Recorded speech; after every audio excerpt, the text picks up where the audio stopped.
Salut à tous, bonjour pour une nouvelle vidéo. On va pas faire une intro trop longue, hein, vraiment, j'ai pas trop envie. Bon, cette vidéo, ça va être le guide qui va te permettre de réussir cette putain de semaine qui arrive là. Parce qu'on arrive vers une semaine qui va être très dure. Pourquoi? Parce qu'on est à la fois proche et loin des vacances. Il reste 2 semaines et les vacances c'est 2 semaines. Donc ça te montre quand même la longueur qui reste à parcourir. Et pourtant, on est très proche des premières vacances. Et donc je vais donner un guide ultime pour réussir en 7 étapes ta semaine.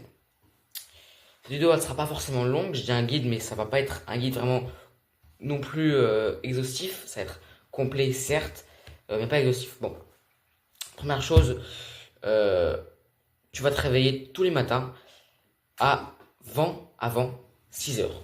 Alors ce que je parle avant 6 heures, ça peut être 5h50 comme 4 heures du matin pour les plus fous. Euh, Pourquoi? Parce que raison numéro 2, tu vas bosser 1 heure avant de partir en cours. Et raison numéro 3, tu vas méditer 15 minutes, ce qui est mieux de préférence de faire le matin avant d'avoir la tête complètement obnubilée par les cours et ne plus avoir le temps pour le soir. Euh, donc ces trois choses vont ensemble, mais je les mets trois distinctement, ok?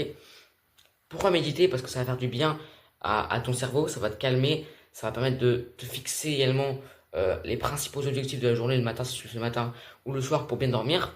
Si tu le fais 2 fois, c'est génial, mais médite au moins 15 minutes par jour, le minimum syndical pour la méditation. Et travaille 1 heure avant de partir en cours. Pourquoi 1 heure? Parce que si tu prends sur un mois, ça fait à peu près 20 heures. Et 20 heures, ce n'est pas négligeable. Je dis 20 heures parce qu'on ne prend pas en compte les week-ends, ok? Alors, j'ai une semaine, mais le week-end, tu vas te lever à 6 heures ou pas? Non. Là, on en reparlera, mais le week-end, ce sera plutôt avant 7 heures, ok? Ce sera plutôt avant 7 heures. La méditation, 1 heure tu prends vraiment, quand tu bosses 1 heure avant d'un cours, tu prends vraiment un avantage par rapport aux autres qui est assez conséquent. Ok, donc je te le conseille. Et se réveiller du coup avant, pour avoir le temps de faire tout ça avant 6 heures. Tu bosses de 6 à 7, tu médites 15 minutes, tu prends ta douche, tu vas manger, tu pars en cours. Ok, voilà. Si tu dois prendre le bus avant, tu te lèves avant. Moi, je vais me lever vers 5h50, 5h45. Je fais ma méditation, je prends ma douche, je travaille, je monte, manger, puis minimum, et puis j'ai en cours. Ok, donc jusque-là c'est clair. Maintenant, on va passer à l'étape numéro 4 parce qu'on a déjà 3 étapes en 2 minutes et demie, c'est parfait, je ne veux pas faire un truc trop long. On a parlé de se dégager avec la méditation, se dégager la pression qu'on a sur la tête.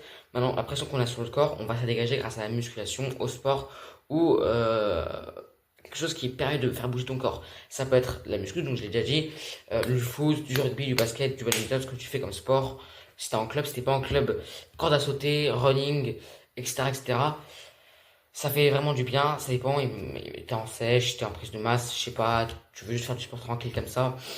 Voilà. Ensuite, numéro 6, il va falloir quand même que tu bosses. Voilà, on est plutôt là, pour l'instant, on prend un truc de développement personnel, se lever tôt, prendre 15 minutes de méditation, faire du sport, ok, mais bosse. Le soir, tu bosses 2 heures, le matin, tu bosses 1 heure, ça fait 3 heures. Et le soir, je te conseille quand même, si tu dois bosser plus, bosse plus. Si tu rentres tard, bosse pas non plus tard, ok? Je disais numéro 7, ayez un bon équilibre de vie. Ayez une vie saine avec un bon sommeil. Parce que oui, si tu bosses genre tous les soirs 2 3 heures, mais que tu te couches à 23 heures pour te lever le matin à 6 heures, ou même plus tard, hein, ça va pas aller, ok? Donc, ayez une bonne hygiène de vie. Quand je dis bonne hygiène de vie, c'est sommeil, une bonne diète quand même, bien manger. Et prends soin de toi, prends les douches, hein, j'aurais même pas le dire, etc., etc. Ok, on passe à un septième truc qui va être important et qui, je pense, l'objet que j'ai devant moi là, le téléphone là, il gâche ta vie, bordel, il gâche ta vie. T'as des objectifs de fou, tu veux accomplir des trucs, mais jouer aux jeux vidéo, regarder ton ordi du lycée, regarder les réseaux sociaux, regarder la télé des fois, des matchs de foot, etc. Je suis désolé, mais putain, n'aie pas 10 000 temps. Passe 1 heure maximum par jour. Je sais que ça peut être sur barre, mais 1 heure par jour, ça suffit, frère. 1 heure par jour. Et très clairement, et je vais faire un parallèle par rapport à avoir une vie saine. Arrête pendant une semaine là de manger n'importe quoi. Pas de pizza, pas de kebab, pas de tacos, pas de sortie entre potes, pas de fast food, ni de trucs de gros porc comme des bonbons, des sucreries, des sodas, des conneries comme ça, là, je sais pas quoi. Vraiment, retiens ce que je t'ai dit donc sur ce guide pour cette semaine et applique vraiment cette chose. En fait, je vais l'appliquer en même temps que toi. Je le fais également pour moi cette vidéo, mais d'abord pour toi aussi, pour nous, ok? Si je ne l'ai pas pour toi et pas pour moi, allez pour nous, ok? Donc je vais faire un récap. D'abord, réveil avant 6 heures. Ensuite, tu médites. Ensuite, je dis pas dans l'ordre là, mais je dis dans l'ordre que j'ai dit. Tu travailles 1 heure avant d'aller en cours. Tu bosses 2 heures après les cours. Tu te mets une détox dopamine au niveau écran et tu manges bien. Ça va faire du bien à la tête et du bien au ventre. Tu, euh, tu ne passes pas plus de 30 minutes sur ton écran. Tu fais du sport cette semaine au moins 3 4 fois et tu mets en place une bonne hygiène de vie. Bisous.